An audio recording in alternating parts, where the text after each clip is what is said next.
Welcome, guys, to episode number 2 for the Casters Desk. My name is Leonard König, and I am joined by Sebastian Lemke, aka Lampy YGO. We are two Yu-Gi-Oh! Casters who thoroughly enjoy the game, and we have decided to start talking a bit about our career in a podcast and, of course, on stream anyways. Sebastian, how are you?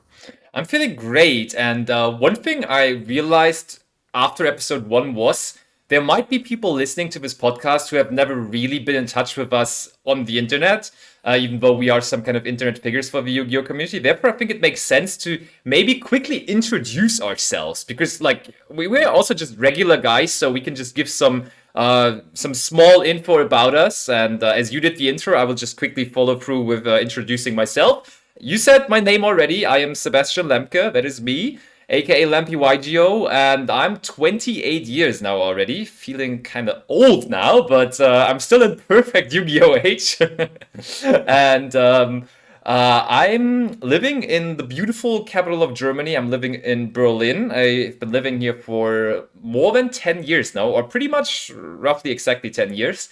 And before that, I was living in the north of Germany. That's where I grew up. I had like a very relaxed childhood with more cows in my village than actual human beings. So I had a lot of time to spend on Yu-Gi-Oh content in the internet, even though there was not that much Yu-Gi-Oh content back in the day. Like, it was mostly buying some papers or some magazines in the local store, then reading about Yu-Gi-Oh at home. I also had a lot of time for that though. And yeah, nowadays I am streaming on Twitch very regularly. I am a caster for Yu-Gi-Oh events. I work for Yu-Gi-Oh events in general a little bit more. I also work for other events. For example, I will be out for a Pokemon event very soon in Barcelona. I'm looking forward to that a lot. But yeah, that's just my general background, I would say. So Leo, go ahead and you take it away and tell us a little bit about you. Like, I want to know more about you. This is not a dating podcast, Leo. What is all that about you? All right, I don't know. Well, my name is Leonard König. You also find me on socials as Koning Lionheart. I have also recently started streaming. I'm 27, soon to be 28 in March next year. So also kind of seeing the 30s coming. But as you said, perfect gaming age if you're not playing something that needs too much reactions. So I'm also casting other games like Pokemon. I will also be in Barcelona. I will also focus a little bit more content time on other games like Lorcana that I've recently picked up a lot. And yeah, we have talked a little bit about Yu-Gi-Oh! So far. My history with Yu-Gi-Oh! Also goes back to the playground days. Ever since I was 6, I was playing with a Dark Magician in my hand. I was playing at home with my friends, and I never really stopped. I mean, of course, if you're a teenager, you go through phases where the game is not cool for like half a year or something, but eventually, And even if my friends at school always put the cards to the side like for forever, I always picked up my good old Blackwing cards. am I allowed to quickly step in on that topic? Because I have to say, Leonard König is the person I know that has quit the game of Yu-Gi-Oh! The most times in his life. And he's always so dramatic about it. He's like, okay, guys, goodbye to everyone. I will make a goodbye stream and I'm not going to come back. But it was such a beautiful and heartwarming time with all of you. And then, not even a week later, he's back because we all know how much he loves Yu-Gi-Oh! And how much he loves us as well. So it was never a goodbye for long. But I will have to say, you got older, as you just said. And in the last years, that did not happen anymore. You have been pretty regular in the last years. To be fair, Basti, sometimes I just need a little bit of attention, and now I get the attention from streams, so I don't need to do overwhelmingly emotional Facebook posts anymore. True, it was Facebook even. It was Facebook back in the day. Oh Yeah. boy. I mean, Yu-Gi-Oh! Facebook community is still pretty big, right? It's moving over to Twitter and X mostly, I Slowly. would say though. No, I think we are almost there. I think Yeah. it's bigger on Twitter by now, at least for all the drama and so on. Like maybe like Zodiac Duelist is still there for like, and also like for trading, it's pretty big still. I don't think there's much trading happening on Twitter or X or however you are calling this platform now. But overall, I think it's mostly Twitter from now. But yeah, I didn't want to interrupt you. So you are basically holding Yu-Gi-Oh cards in your hands since then, right? Yeah, and 2015, I think, 1 year after I started uni, I went to the first international tournament because a friend of mine just asked me if I wanted to come with, and I just flew to Italy. And As from then on, I was usual Yu-Gi-Oh players do, right? yeah, We just flew to Italy, and that's all she wrote. But yeah, um, since then we are very much super connected to the game. We've become casters, and in the first episode of the podcast, we already went through quite a lot of our casting career. We already broke down how we got started, how it was hard work in the beginning, how we met each other, and how we fell in love with casting with each other. And I think that was already a pretty good start. And I think the moment we stopped, and I think we should just pick up from then again, was when we got into YCSs for the first time, yeah, pretty much. Because the first YCS where we both were, like, I would say booked beforehand or invited to cast the event beforehand was YCS Ghent. Yes, it was YCS Ghent. So that was the first event where we beforehand knew this is going to be you casting the entire event, or you will be part of the casting team at least. And because before that, we had, for example, Euros where we jumped in. We were like, hey, that's us. Hello, we can cast 1 or 2 rounds. That's fun. But that was not like organized beforehand. And then for that YCS, we kind of felt like we somewhat made it, because now we officially got contacted, and we were invited to be on there to cast and do what we like and love. And I think I already said it in the beginning last time. I was super nervous. I was hella nervous because when you're like just getting thrown into it, as we were in the European Championship, you don't have like much time to think about it. They're like, "Hey, you can cast next round. Do it." And like obviously you're not saying no because we love it. But and there are then no real expectations, right? exactly. They're trying you out. You can basically only win at that point. But then, when you now got booked for this thing, and you have a lot of weeks in advance to think about all of this, oh boy, not only expectations from the other side will be there, but also the expectations for myself, from me personally, were so high, because I did not know at this moment yet whether I'm really that good at casting. I was like, hey, this is working out very nicely. This is going well. We are doing this somewhat decently. But like, fast forward to a couple years from back then, like nowadays I feel like I'm a great caster, and I'm like probably going to be an addition to the casting team that is worth. But back in the day, I did not know that. I did not know that I'm a good caster, because I was still at the beginning of my casting career, at least at the highest stages. And therefore, it was like I was super nervous because I didn't know whether I could do it. I was so freaking nervous. Yeah, I remember our first meetings there, meeting the Konami guys who booked us. So I was basically shivering, but I think it all went away as soon as the camera went on, right? Like we were casting the event with I think Tom Payne and Marcello, Yeah. and we didn't even cast together.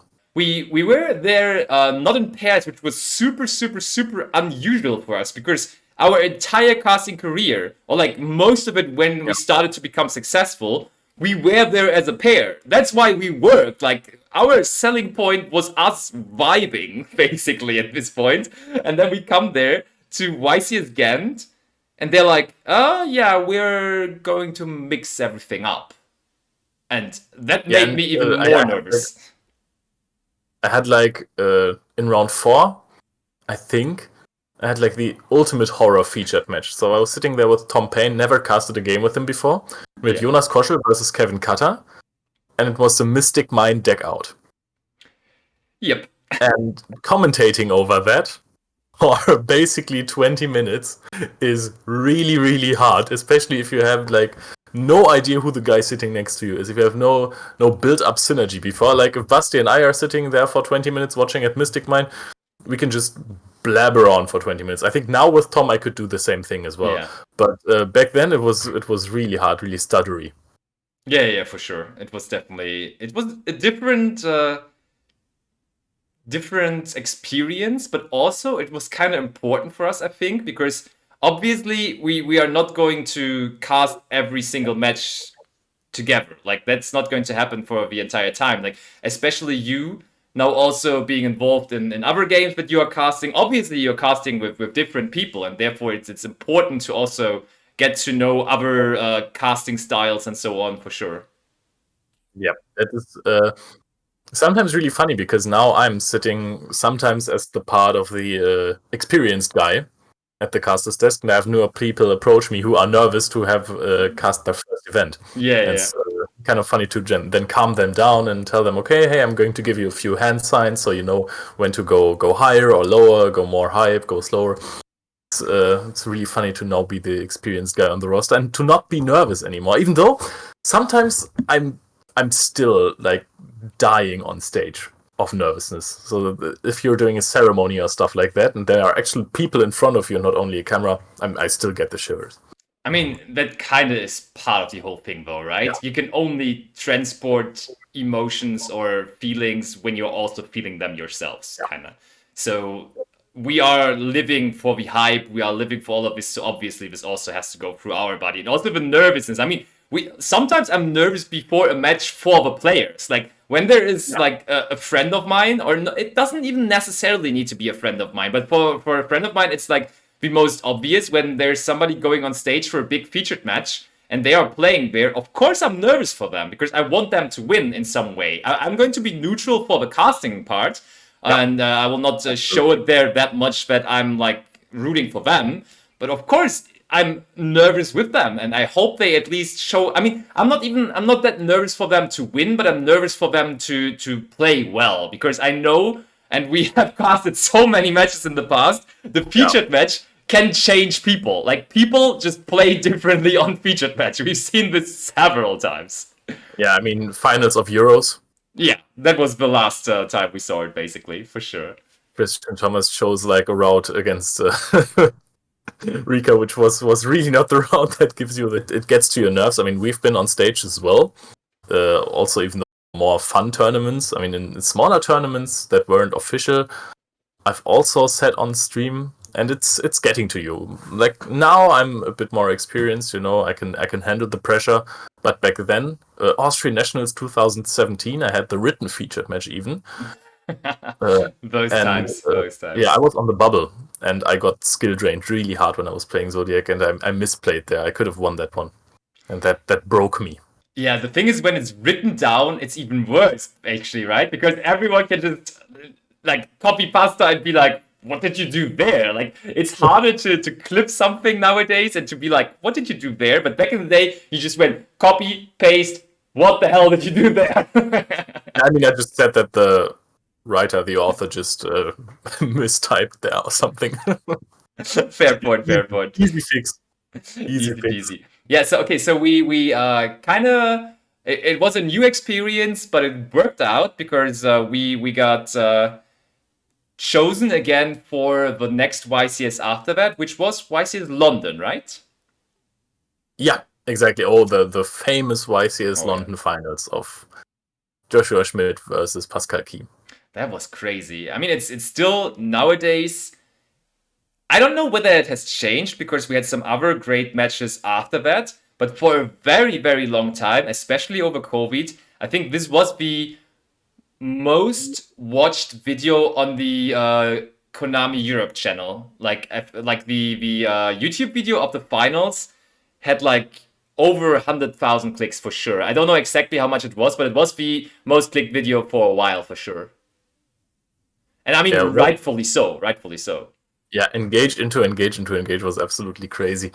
And do you remember? I mean, this finals was so big. This was such hype. Do you remember anything else from the tournament? I remember that my friend Dinkang Pham in Yeah. top four versus Joshua Schmidt activated a foolish burial into the imperm column, and Yep. he would have definitely won otherwise. Yeah. But is there anything else that stuck with you? I remember that I was super sick the entire weekend.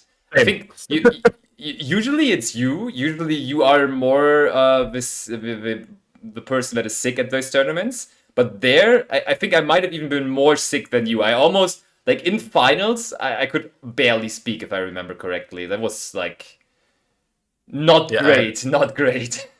I had to invent my technique where I speak and then take off the headphones and cough into my armpits, which is not like a technique to be invented, but that happened regularly. I think this is every 1 minute I had to cough actually.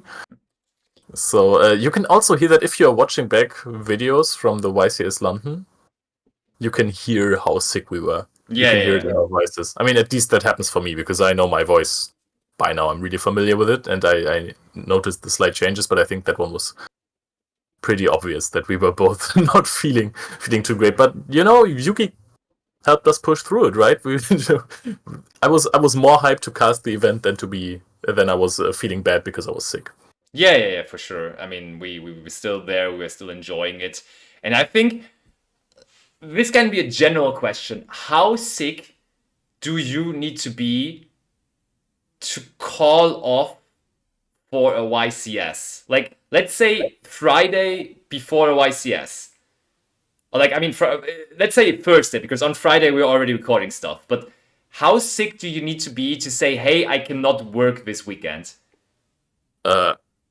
I don't know because this year before German nationals, I was taking pretty heavy yeah. medicine. True, true, true, true. And I was just gaslighting myself into getting healthy again, right in time for the tournament.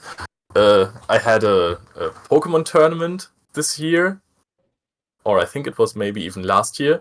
I was getting really sick before the event, so I didn't speak for 3 days except for the video production days. Wow. Oh, true. I So was there, right? I think I yeah, remember. Which event Stuttgart. was that? Stuttgart. Oh, yeah, that was Stuttgart. Correct, correct. And we even went top golfing, which was really stupid. So actually, I spoke a little bit, but top golfing was kind of fun. But That was anyway, so fun. They released a video of that, and the only secrets about the golfing part is me golfing, and I was the worst of all of them. that is absolutely true. That was a horrible swing, but it still was fun. And there was another tournament in which I just kept getting nosebleeds, Ooh. and I'm so thankful for my buddy getting me those nosebleeds when the camera was turned off. Like the second the camera turned away from me, my nose started bleeding like crazy. And I had to put like my hand under it, and then I was running off stage, yelling Crazy. at my coworkers. My co-cast was like, "You go on stream," and then I had to stop the bleeding. That was insane. That sounds crazy. But yeah, I mean, in fact, which you have probably realized by now, our dear listeners at home, we have never actually called sick for a casting job, right? No. None And of us. I would never, honestly. I mean, of course, there are sometimes situations in which you can't be there. Like if you are in an accident or if you are really horribly sick, like those are like mean colds or stuff like that. Yeah, yeah, Where yeah. you can push through that. But I love casting too much. Those are always like highlights in my life, every single event. I think the only thing that would concern me is like making other people sick, but I Yeah. wouldn't be concerned about myself. I would even be trying to cast the event when I have fever or something. Like the only concern would be about other people, but just for me personally, I will sacrifice everything to just cast an event. Yeah, I mean, I just previously asked all of them. I was like, is that okay? I'm Yeah. feeling a bit sick. And everyone was like, yeah, this is a big event with a few thousand people. We are all gonna get sick eventually. Probably. Like, this is something that happens more regularly if you attend very many events, like not only of YCS a month or every 2 months, but if you go on events like every 2 weeks, then you will kind of get sick regularly. There are so many germs at those events, it's insane. Yeah, just many people being at the same place. Obviously, that will happen. Yeah. So that was YC's London. Then we were super sick, but also super happy that we made our second YCS as casters happen, and we casted the finals together with Marcello. But I'm trying to remember, did we cast the rounds? Did we cast that one as a pair or not? I'm trying to remember. I am not. I think we casted that one as a pair. I think Lithium was casting with Marcello. True, but only for day one or something. There was Yes, some weird thing happening, like because he was doing the deck profiles for day two, and that's why he was not available for day two or something. We got Alberto in as well. Was that? I think Was I Alberto third away? might have substituted, but I remember that we were a pair of three in the finals because I made the I have a house in Germany joke. Yeah, for sure, for sure. That's true. Very interesting question from chat because we are live right now on Twitch as well, and that is, I think, something we can answer very quick.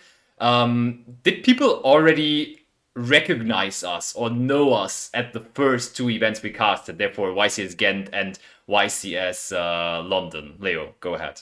Yes, absolutely, and that was one of the best experiences ever because people just came up to us and they knew us from like unofficial streams, from regionals and stuff like that, and card market series and everything, and they came up to us and like, so great to have you on the official broadcast. That's really cool, and I was really happy about that.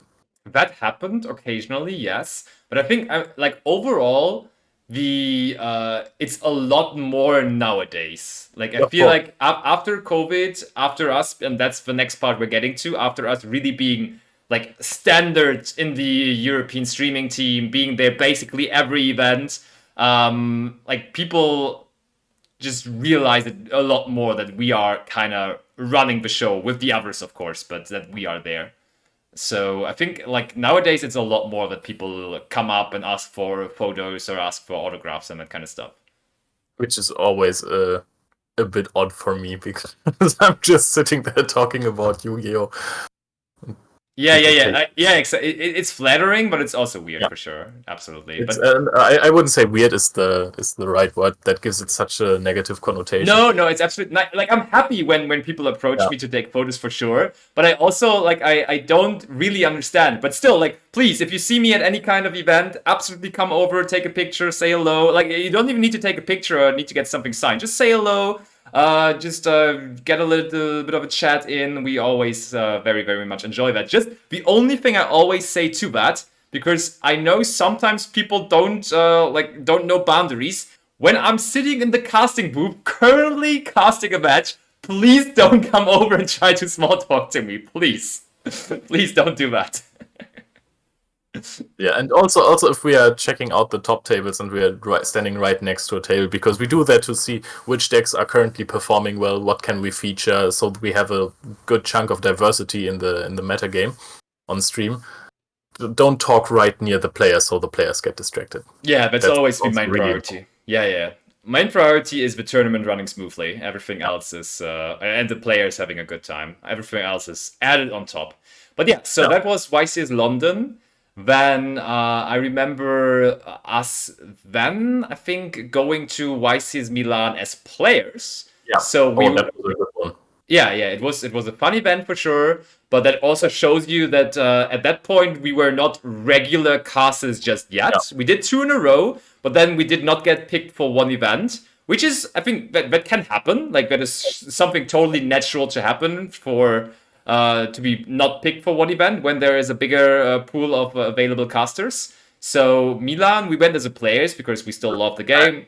I have to tell a little story about Milan. Sure. First of all, I won a prize card in the random playoff, and I won a giant card just to flex here, which was a really funny story itself. But I was going there with my friends, and we decided that we were going to cook some pasta bolognese after the event. Mm-hmm.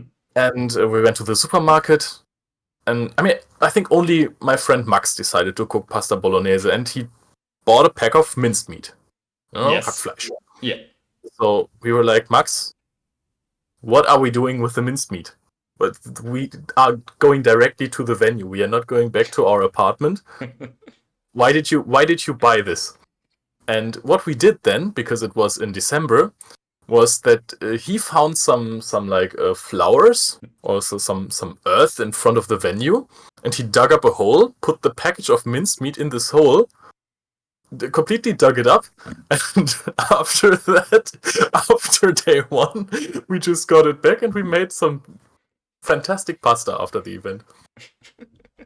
Okay, so please, Konami, always book Leonard König from now, because otherwise he will have to eat pasta bolognese, which was under the ground for an entire day. It was really good. I didn't think it would work, but it was fantastic. I mean, yeah, obviously it can work, right? It's very cold down there. So why not? Why not? But yeah, and then of course there came a time which was rough for the entire world, for everyone around. There were no physical events during COVID for how long was it in the end? I think we missed one event, right? I missed it because I was working for the company I was Oh, building up, Utrecht. true, Utrecht, and That was I pretty- was in Las Vegas at that time. True, I think that was the only yeah. event I missed since Rimini. True. I've also I've not missed a YCS in ages, but like this is the only one that I missed basically for the last 10 years or something. And it's funny that we both missed it. Yeah, actually we missed the same event, but I missed it because I was playing a different event in America. So I think I think I can excuse that on Yeah, my I was at the Wiener Maskenball, the Rudolfiner Redoute, and I was presenting a 3D scanner to very rich people in Vienna. Seems So that was also excusable. kind of fun. Yeah, seems excusable to me as well. It's fine, it's fine. But yeah, so this one was basically event where like really the weekend after or maybe 2 weeks after lockdown happened. Yeah. And therefore, how long was it ultimately? Like 2 to 3 years of lockdown it was, right? Yeah, that was a rough time for Yu-Gi-Oh players until we got the idea of remote duels. Yeah. That one kind of went well. I liked those. Also, this kinda brought us back onto the Konami casting radar because we had those. What was it called? We had invitationals. Yeah. And we also had those things, those remote YCSs, of course. To be honest, the remote YCSs we did not cast, right? Because I remember playing them. I topped one of them. Same. So I played Lurelus Tri Brigade true. in one of the later ones. Yeah. And so we were playing the remote YCSs, but we were casting. I think over, like it's not that long ago, but the way it was, we just basically only did the German streams at this time, right? If I remember correctly, like we did Yeah. a German stream for those That is true. We invitationals. did the German invitationals. I mean, I think only the invitationals and the extravaganzas later. Yeah. But like And I think Schattenspieler won the first one, right? yeah, the invitational he won, right? Yeah, true. Oh wait, did he? Yeah. I think he did. Yeah, I think he might have done that. But like, so we are still kind of involved with casting, but obviously it was a lot less. Like there were no regular YCSs happening and all that kind of stuff, so it was definitely different for sure. And so honestly, I did not necessarily see it coming that when YCSs came back up, that we were like immediately contacted, and both of us were immediately picked for the first YCS back. Or wait, it was not even the YCS; it was Euros, right? Europe. Yeah, Euros in Antwerp. Euros in Antwerp, and We got so to meet Ed Templar there. we got to meet Ed Templar, and that is basically the beginning of a new era. To be honest, like Ed Templar is not a caster as we are, but still he's kind of aiming for the same energy in the live stream that we are. And he's like a fantastic host, and he just brings such an amazing energy to the stream overall. And therefore, I think from there on, it was just a lot more hype, a lot more personality, a lot better of a stream in general, a lot better of a YCS coverage, thanks to ads, but also I think us kind of working well together with us with Ed as well. And maybe at this point, maybe we also have to thank Ed. Like maybe we personally have to thank Ed that we also got so involved into YCS casting again because it was working so well with the team that we just immediately found. Like we got those 5 guys. It was Ed, Leo, you are Leo,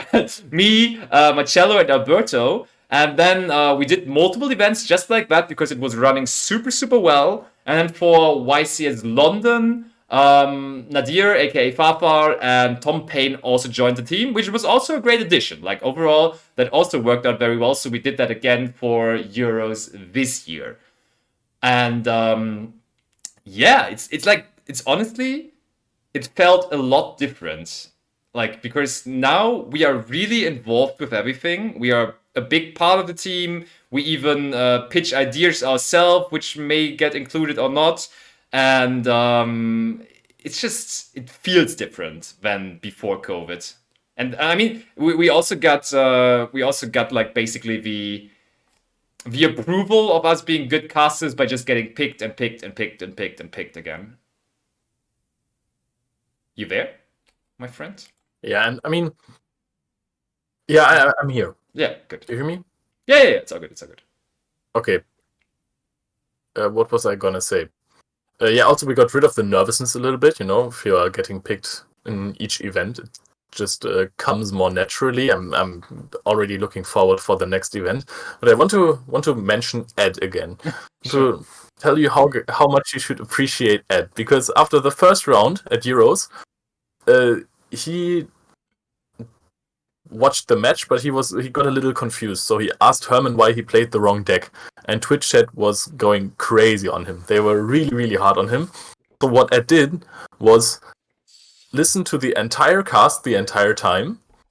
He took like 1,000 notes for each and every play there was in every single featured match to this point in every event, so he could give banger interviews that are always spot on. And that is huge work ethic, and he's not taking too many breaks, actually. That is true. Kudos to Ed. Absolutely, kudos to Ed. Shows you that he not only has natural talent, but also that he's working hard to make all of this happen, for sure. As we do, to be honest. I think at this point, we can say that we have talent for it. Otherwise, we would have not gotten into the situation we're in now. But still, we are also very much willing to put in the work, to put in the hours, to do it like so regularly. And it always is a little bit of a two-edged sword for me, because it doesn't really feel like work that much to me personally. I love Yu-Gi-Oh! I love talking about Yu-Gi-Oh! I love talking to you about Yu-Gi-Oh! And yes, it is my profession in that way, that I'm now also doing that and get something in reward for it. But I would still do it for free, basically. It's what I love. So it's like, you don't really have to stop me. All right, actually, sometimes they have to stop us, like, because we love it so much. Which event was that? Was that YCS Dortmund or YCS Utrecht? Was it Dortmund? It was Dortmund. Basically, I mean, it was our home turf YCS as well. YCS in Germany. We were enjoying ourselves so much. We had a great time on stage in the casting booth. And the system we nowadays have is, you guys at home, the viewers of a YCS stream, probably have noticed that basically the one casting team is going to open the show, and then the other casting team is ending the show in the evening. So that also means that the one casting team can be on site a little later because the other team is doing the intro and everything, and the other team can leave a little bit earlier because they don't have to do the outro. But in that case, we did not want to leave, even though we had nothing official to do in the venue anymore. We wanted to go to the top tables, look at how our friends are doing, look at how all the top players in Europe are doing, and therefore we were wandering around there, and then we got told to leave because we have to relax. Yeah, we have to go to bed and get a good night of sleep in, so we are ready in the morning to rumble. I just figured out that the next event we are going to have the early shift again, which is always the one that I do not like too much. I mean, the late shift is obviously better, but we're doing a 50-50 with the other casters, so it's a fair thing. But man, wish I could do late shift at every event. But yeah, sometimes we do a little bit too much Yu-Gi-Oh! Also in our academical careers, that has maybe been a problem before. Absolutely, for sure. But I mean, the thing is, he was like, yeah, you need to lay down, you need to relax here. But to me, watching Yu-Gi-Oh! Is the definition of relaxation. I do watch Yu-Gi-Oh! When I want to relax. That's how I'm built. That's how I am. So that's kind of funny because like, obviously I couldn't really say that in this situation because they wanted us to leave the venue. But I think we left the venue, of course, as we were told, and we went to our hotel room, turning on the stream, watching the featured match. I don't think that is what they planned for us, but who's gonna stop us? I mean, we relaxed, right? We were laying in bed. Who goes to sleep at 10 p.m., honestly? That's the thing. I can't. Even if I'm trying, I can't. We are old, as we said earlier, but we're not that old. Breakfast at 4 p.m. as well. Yeah. So, yeah, since then we were involved, as we said, with Euros. We did YCS Utrecht, we did YCS Dortmund, we did YCS Lyon, and we did YCS London, and also we did another European Championship. Did I miss something? In Utrecht. No, I don't think you did. Unfortunately, we were not involved in the World Championships this Yeah. year. Would have loved to see Japan, but maybe that's going to happen next year. Who knows? We are just still going to do our best, right? And maybe at some point we're going to sit there at the World Championship, because that is, I think, my goal at Gamescom, which is a nice transition to our next topic where we were. I Yeah. was Just hosting. let's just quickly. I think because this is pretty much a very good point to stop the entire casting career point, and then we can after that move over to Gamescom, which we just had the pleasure to be at last week. Because the World Championship, really, as you said, is still something that can happen. We weren't there this year, but I think this is also like this is the main focus we now have, right? Because Yeah. you could say we reached the highest level of competitive Yu-Gi-Oh in Europe, casting wise. We are casting finals of European Championships. We are casting finals of European Championship Series events. So we are up there, and of course, the next step on the ladder. And we have taken every single step of the ladder. We've been there casting regionals for nothing, and we have gotten now all the way to the top of Europe. But of course, we want to cast Worlds at some point. Like, there's no discussion. I want to cast Worlds. Honestly, I don't care whether it's next year. I don't care whether it's in 5 years. If I can still do this for 5 years and then cast Worlds in 5 years, I'm down. But I want to reach that. I still have that on my to-do list. I want to get to the World Championship as a caster. And I hope that at some point I will bring myself into the position of doing that. Yeah, that's what I wanted to say. Like in the podcast I hosted for the Yu-Gi-Oh influencers, I asked them about their ambitions in the game. Oh, yeah. And they were all talking about maybe reaching a top cut and stuff like that, or bringing together people to play Yu-Gi-Oh with their videos, which I like. That's cool. But mine was, I want to cast a World Championship, and I want to absolutely be there. And just not even like the casting itself, but also when the others are casting, if you're not doing the entire thing, standing next to the tables of the World Championship sounds pretty epic, and just enjoying all of the games at once. Yeah, totally. So that is basically, hopefully at some point, not the end of our casting career, because I'm not saying when I casted Worlds I will quit, because I know how much I love this game, so I'm probably Why just going would to we? continue, yeah. Still But didn't. this is just this is really what I'm looking forward to. This is really the one main goal that is still like hunting me to cast better, to deliver, to have another great season. And I mean, to be honest, I talked about that with my stream chat as well. Yes, it would have been cool to cast this year's World Championship, but I also did not really expect it, because we broke down our entire journey. This was the first year where we really were involved as casters regularly. We were a regular part of the casting crew, and that was for the first year ever where we had that pleasure. So it would have been a surprise to me personally to already get to the World Championship, even though I only did that for 1 year on the highest level now. If you compare that to, for example, Marcello has been around for forever. He's been doing that for so many years now. Like, even before COVID, we worked together with Marcello because he already was a regular with YCS cast. So for me, it was totally reasonable that Marcello would go to the World Championship. But I mean, Godfather of Yu-Gi-Oh! Exactly, yeah. He was the most reasonable pick for me overall, and that's why he went. But now, if we perform another season, if we are still a consistent part of the coverage team for another season, I see myself there. I don't know. I could see myself casting Worlds. Yeah, I would really like that. Just the sheer hype, having the big stage there. I always love it when casters are sitting like in front of the camera, and behind them there is the big stage as the background. That just, I mean, ever since I was, I think, 14 or 15, I was watching League of Legends broadcasts, and that also inspired me to like try out casting back then when CSL asked for casters. And this is always something I wanted, so I'm really hoping that we get the chance eventually at some point. Yeah, so that is definitely, I think, a pretty good ending to our talkings about the casting careers that we have so far put up. And that brings us to the next topic of the day. I don't know, how long are we going for already? I think we are going for quite a while already, so I think this might also be the last topic that we have for this episode of the podcast. But we've been involved with Gamescom last weekend and also the days before. Basically, every single day of Gamescom, we were involved.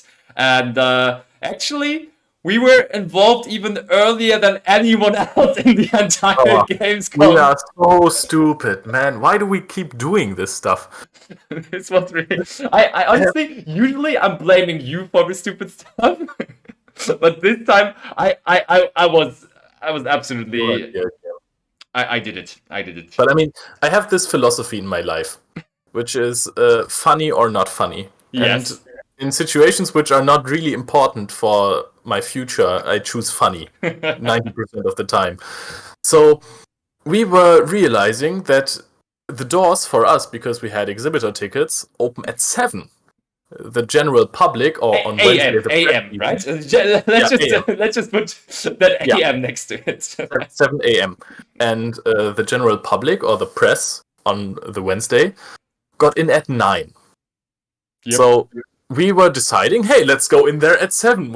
Why would that be stupid? So we decided, okay, we have to get up at 3 a.m.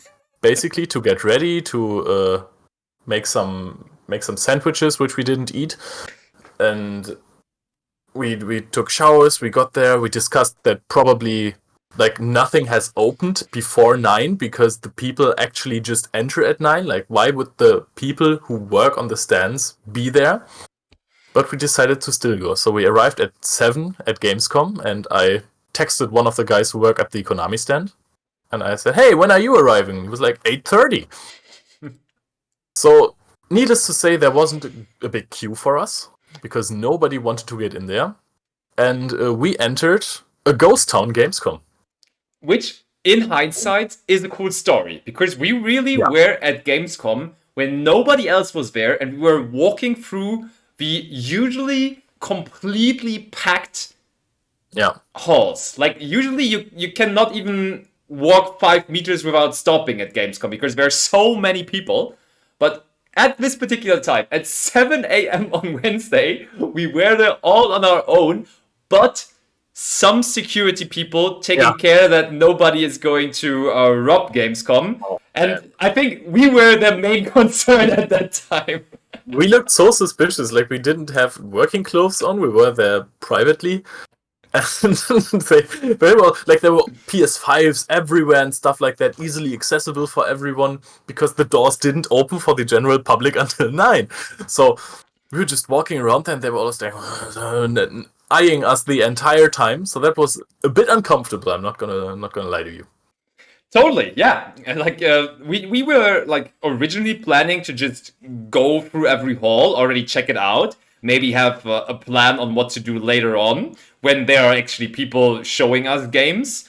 But we walked through 2 halls, I think, and then we decided, hey, let's just rather sit down somewhere here in the hallway because this is way too uncomfortable. Yeah, we looked for. I think we went to Cosplay Village, and there was like this little restaurant, so we just sat down there because nobody was going to accuse us of stealing anything there. Yep. And I think it's something interesting about Gamescom because people have been saying that Gamescom isn't really about the games anymore too much. Mm-hmm. It's more about social media influencers, stars like that. And fun games. Like, I think the biggest stand in the entire Gamescom was from Netflix. Yes, it was very big, that's for sure. Yeah. Maybe I think it was competing with Farm Simulator because they brought an actual farm truck in there. But Netflix was very big, that's true. Yeah, but I think the most gaming happened in our hall at the Konami TCG stand because people were just going crazy about Yu-Gi-Oh! Everyone was playing except for at the press day.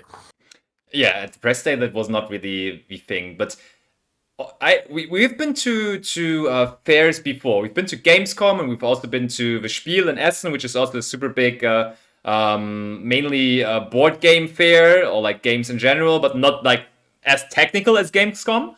And I have to say, this time, Gamescom 2023 might have been the time where I saw the most young kids playing at the Konami booth. It was crazy how many young children came up there playing with the demo starter decks that you get there for free and just playing Yu-Gi-Oh! And even like, I was having flashbacks because they were sitting down there and be like, I play this in attack position and I attack you directly. And they were like really cosplaying Yugi and Kaiba. And I was like, how do you even know that stuff? But then I realized, yeah, I think the old Yu-Gi-Oh stuff that is currently available on Netflix, right? So they probably just watched this on Netflix somewhere, and they have the same experience than we had back in the day. And I love that. I love that so much. When I was the Master Duelist on Sunday, I played versus multiple kids, Yeah. and they all talked to me about the anime, and I was really happy about that because I thought the anime is now really old. Yeah.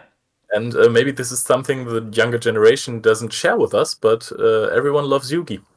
Totally, yeah, that was super, super cool. So, because people usually don't know, except the people that went to Gamescom, we can quickly break down what we actually did do at Gamescom. We were, as I said, there as the first person of the entire fair. But then at some point, we were actually there for a reason, and both of us basically had the same schedule, even though with different time slots. So I started with Duel the Master on Friday? Yeah, it was Friday. It was Friday.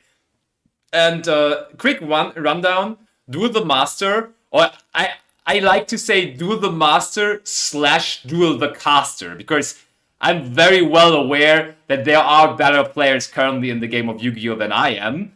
But it's still cool to play versus a caster, and caster master, it's almost the same, right? So Duel the Master happening, and Duel the Master means anyone that has a deck with them can just sit down and play versus you or me or whoever the caster currently is. And then you play a best of one game, and if you beat the master, then you will be rewarded with one booster pack. So it's a pretty cool series. And it's actually kind of hype because it's like a separated area. It almost feels a little bit like Top Cut at a YCS because there's people are standing across the table and they're like, okay, because there's a big sign saying Duel the Master. So they're like, who is this guy? Who's this master guy? Is he like a Yu-Gi-Oh! Pro or what is going on here? And like they're really, really watching, very, very interested. And I mean, like, there are usually people that might be into gaming, but maybe not necessarily into Yu-Gi-Oh! Yet. So for them, I think it's even more interesting because they're like, there's this guy sitting down there playing with those cards, and apparently he's like super good at it because he's the master.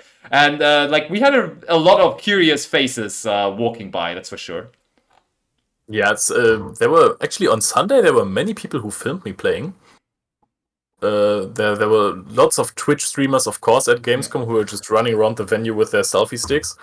For sure. And actually, some people recorded entire games and streamed them to their audience, which I found really cool. That's really cool. But yeah, also, I have a question for you to answer, Sebastian. Yeah. As I said earlier, I was playing against many kids, and against the kids, I always took my Time Wizard 2010 Blackwing Vayu deck. I took out the Trap Dust Shoot cards, like the Forbidden cards. Yeah. And I had like slow games against them where I would eventually overcome their field and win in a really close manner, because it has to mean something to be the master. I can't let every kid win. Mm-hmm. And then there was this one boy, after I defeated 3 kids, who said, "I will break you." What would you do in my position if the kid says, "I will break you" to you? All right, I could see what you did, but I would probably just keep on playing the Time Wizard 2010 deck, but I would still try to do my best and try to beat him. Yeah, we took both demo decks because the kid didn't even Ooh. have a deck. So actually, the demo decks can sometimes be a little bit sacky. Those are like 20 card decks, and if you get into pendulum summoning first, you are going to win the game. So I was a bit nervous that maybe the kid would actually break me, but he didn't see the win conditions. So I Ooh. I defeated the 10-year-old kid without a deck. That's what the true master does. Yeah, exactly. That's what every true duelist would do. Just go for the victory every single time. But yeah, I think that it's just a really cool thing to do. I always enjoy being the master. And I think it's a fun way to interact with people. It's fun for the people around walking by, as I said. I think, was it on... You were the master on Saturday, right? No, on Sunday you were Sunday. the master. Sunday, Saturday exactly. we had Tom Kleinegräber, who is much more a master than both of us are. For sure, for sure. But like on Sunday, we were sitting down before your starting time as a master, and we were just playing Time Wizard 2010 matches. And already there, where the whole master thing was not even starting, people were standing by, and I mean, I was seeing them, and I was like, you're standing here for like half an hour now already, and they were just watching us like playing old school Yu-Gi-Oh, and they were enjoying it so much, and obviously we were enjoying it too. But it was so nice for me to see that they were actually, even though they probably did not really fully understand what was going on, that they were following it as it would be a live stream for a YCS final. That was really, really And fun. you know what? I saw one guy, the one guy with the purple beard who was watching us. I saw him with sealed product later on in the Let's day. go. We did our job. When I had my first break, he bought himself some tins. Let's go, let's go, let's go. But yeah, I think we should talk about the other thing that we did for Yes. Gamescom as our purpose of being there. And I think after that we can already call it an episode because we have been going for quite a while now. But yeah, go ahead. What did we do on Saturday? So there is this cool little, I want to say, game, Rescue the Rabbit. So there are 3 villains, which I really enjoyed this position as a villain. I could make like evil faces and say stupid stuff, make dumb jokes, of course. Where you have the 3 villains who captured the Rescue Rabbit plushie, and the players can challenge each one of us multiple times, as often as they want, until they beat every 3 of us to get like a stamp on their sheet, and then they have a high chance of winning the Rescue Rabbit plushie. And I was sitting there with Card Journalist and Team Millennium, and we just had a blast because I kept reminding them, hey, do not smile, do not laugh in this. We are the villains, we captured the rabbit. And I think I was the one laughing the most, to be honest, because I just can't keep a straight face for more than 5 minutes. But it was absolutely enjoyable. It was a lot of fun.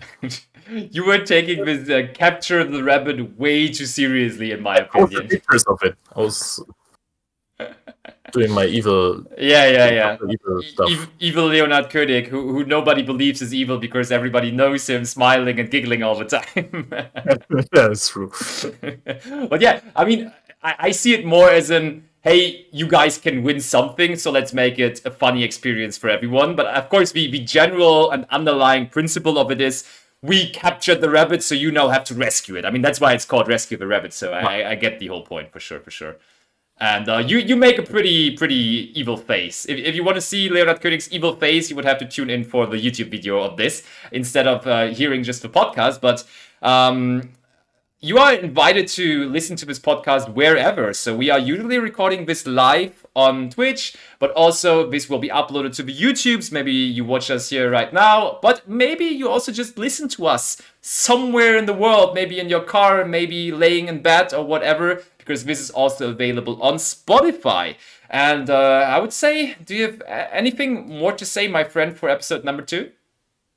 No, absolutely not. It was lovely again, and I'm always happy that actually some people are tuning into this. So stay tuned for episode number 3 soon, I guess. Yeah, see you soon.